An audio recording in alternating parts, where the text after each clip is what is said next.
there! Have you heard the 250cc motorcycle segment in India is flourishing these days? Okay, here goes. There is the Yamaha FZ25, the Suzuki Gixxer 250, the Gixxer 250 SF, the Bajaj Dominar 250, KTM 250 Duke, and now there are these two motorcycles, the Husqvarna Svartpilen 250 and the Vitpilen 250. Welcome to Express Drives.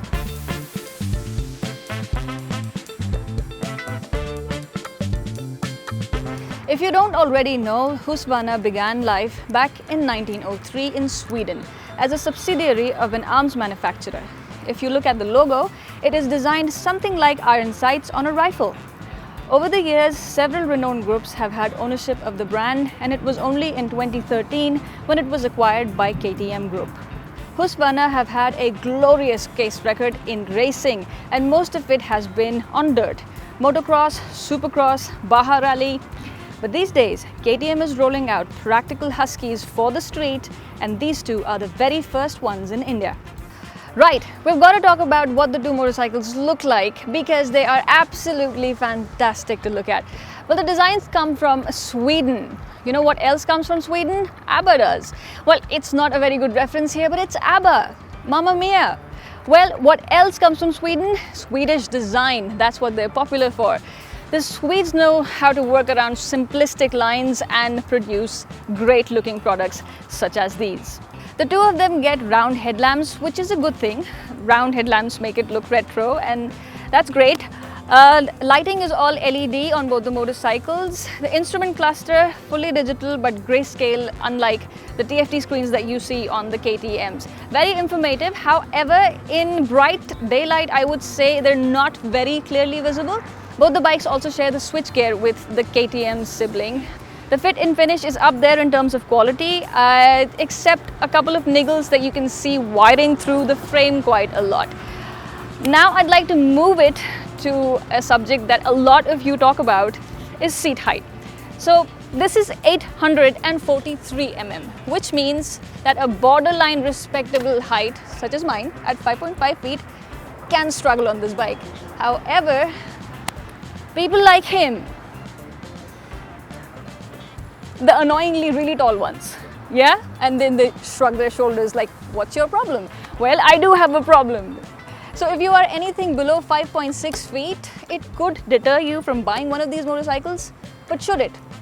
The thing is, both the Svartpilen and the Vitpilen are light motorcycles, so much so that they are lighter by about 3 kilograms compared to the 250 Duke, which we've established is a lightweight bike. Another difference between the Duke 250 and the Husqvarna 250 twins, which are pretty much similar, is the ground clearance, which is higher on the Duke. As you may have noticed already, that these are two very different kinds of motorcycles. While the Vitpilen 250 is a cafe racer, Vitpilen, by the way, is white arrow, and the Svartpilen, or the black arrow, is scrambler-style.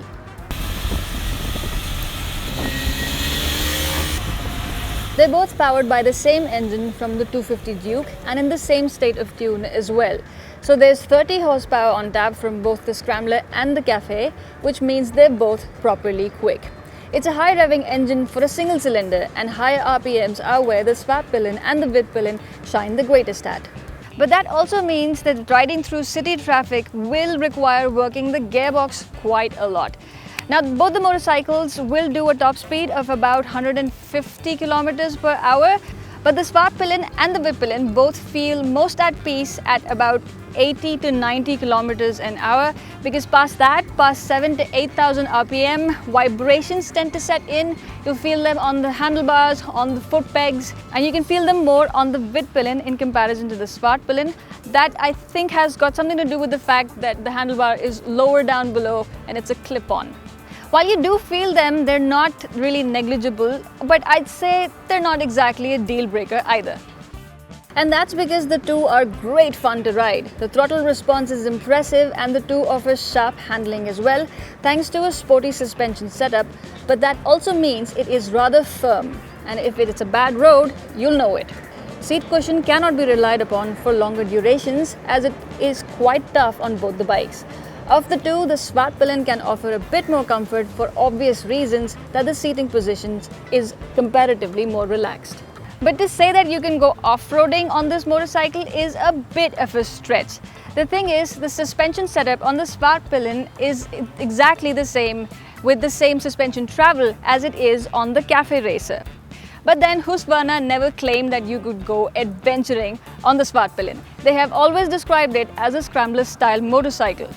But the brakes on either one of them with the same hardware from the KTM are fantastic.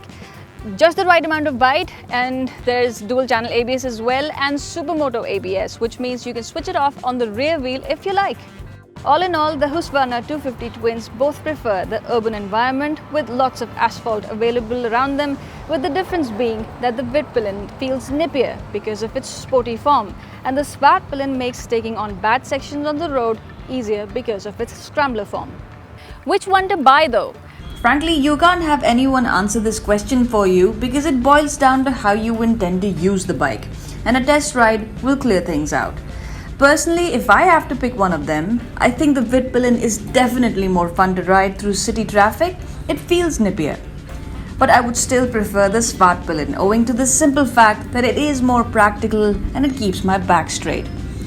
It is probably not recommendable to take either of these motorcycles for long distance touring, especially for the fact that both of them have a 9.5 litre fuel tank. I mean, you could if you wanted to. Heck, I would love to take either of them on a mountain road on twisties because they will be so much fun. The price tag is also very inviting at a crisp 1.85 lakh ex-showroom Delhi, but this is an introductory number, which means the prices could go up soon. So, if you know what I mean. Now, if you want me to stop asking you to do this, subscribe already. Thank you very much for watching. Bye-bye.